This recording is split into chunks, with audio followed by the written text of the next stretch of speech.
back in 2019, I had this little itch. There was a lack of Filipino representation at Concordia.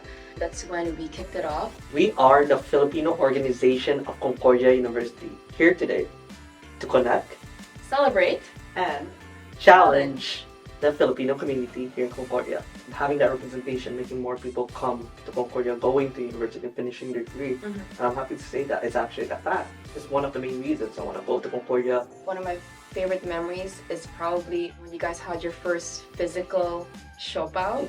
What I've learned being part of Focus and now outside of Focus is that sometimes it's okay to be the one to plant the seed and let it grow. It inspired us to create more showboats with the festival coming up, like the 3-day festival, and right now the fashion show.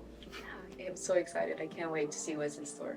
Song, bag, stop!